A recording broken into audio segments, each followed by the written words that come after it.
कल्पना कीजिए एक ऐसा तूफान जो पूरी अमेरिका को झकझोर रहा है। 1800 से ज़्यादा फ्लाइट्स रद्द, हवाई अड्डे सुनसान, लोग घरों में कैद, 15 राज्यों में स्टेट ऑफ इमरजेंसी घोषित।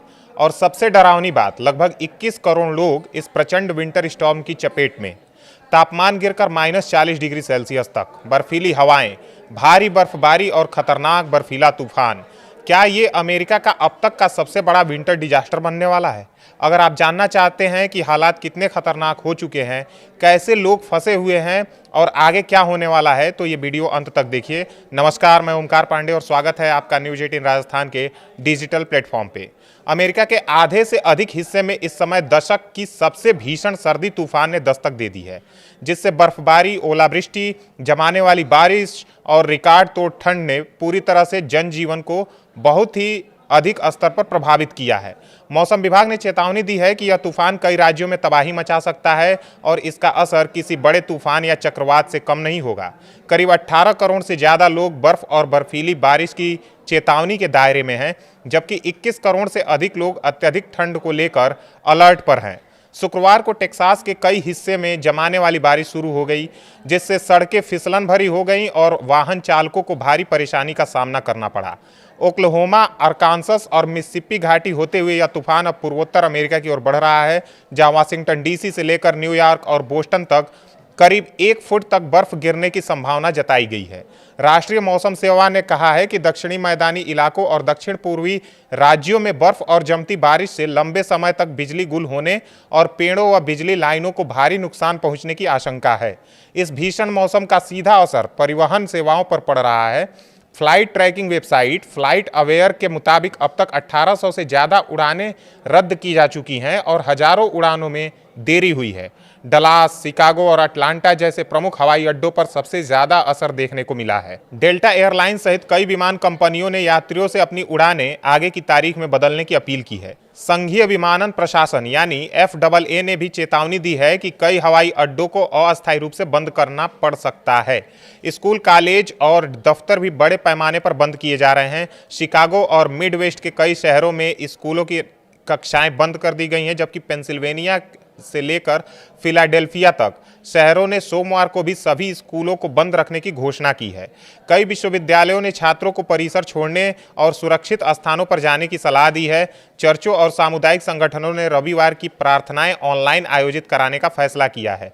वहीं लुइसियाना में कार्निवाल परेड्स को भी अस्थायी रूप से रद्द या स्थगित कर दिया गया है। अत्यधिक ठंड ने हालात और गंभीर बना दिए हैं। नॉर्थ डकोटा के बिस्मार्क में तापमान और हवा के असर से महसूस होने वाली ठंड -41 डिग्री सेल्सियस तक पहुंच गई है, जहां 10 मिनट में ही फ्रॉस्ट बाइट होने का खतरा बताया गया है।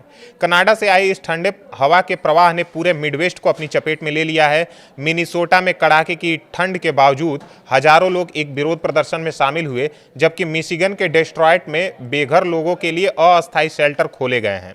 तूफान से बिजली आपूर्ति बाधित होने की आशंका को देखते हुए उपयोगिता कंपनियां हाई अलर्ट पर हैं। बर्फ की मोटी परत पेड़ों और बिजली लाइनों पर सैकड़ों पाउंड वजन डाल सकती है, जिससे वे टूटकर गिर सकती हैं।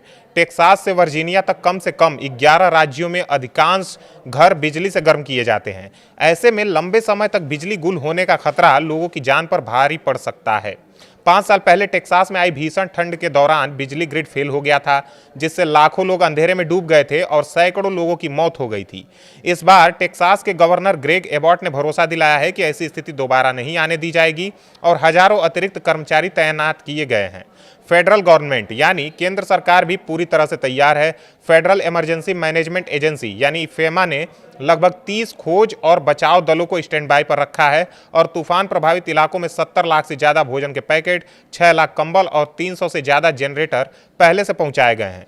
राष्ट्रपति ट्रंप ने सोशल मीडिया के जरिए कहा है कि उनकी सरकार राज्य और स्थानीय प्रशासन के साथ समन्वय कर रही है और FEMA पूरी तरह से तैयार है।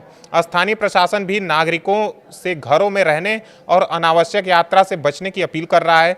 कनेक्टिकट के गवर्नर ने लोगों से रविवार को बाहर न निकलने और जरूरी सामान पहले ही जुटा लेने को कहा है। अटलांटा में तापमान -12 डिग्री सेल्सियस तक गिरने की संभावना है, जहां प्लम्बर और आपात सेवाएं पाइप फटने और हीटिंग सिस्टम खराब होने की आशंका को देखते हुए तैयारियों में जुटी हैं।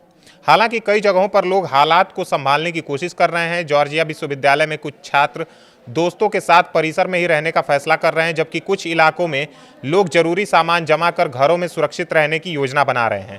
विशेषज्ञों का कहना है कि तूफान के गुजरने के बाद भी हालात सामान्य होने में समय लगेगा, क्योंकि जमी हुई बर्फ और ठंडा मौसम लंबे समय तक बना रह सकता है। यह तूफान अमेरिका के इतिहास के सबसे व्यापक और खतरनाक शीत तूफानों में से एक माना जा रहा है, जिसने करोड़ों लोगों की रोजमर्रा की जिंदगियों को ठप कर दिया है। प्रशासन और आपदा एजेंसियां पूरी तरह मुस्तैद हैं और राहत बचाव कार्यों में जुटी हुई हैं, जबकि नागरिकों से संयम और सतर्कता बरतने की अपील की जा रही है।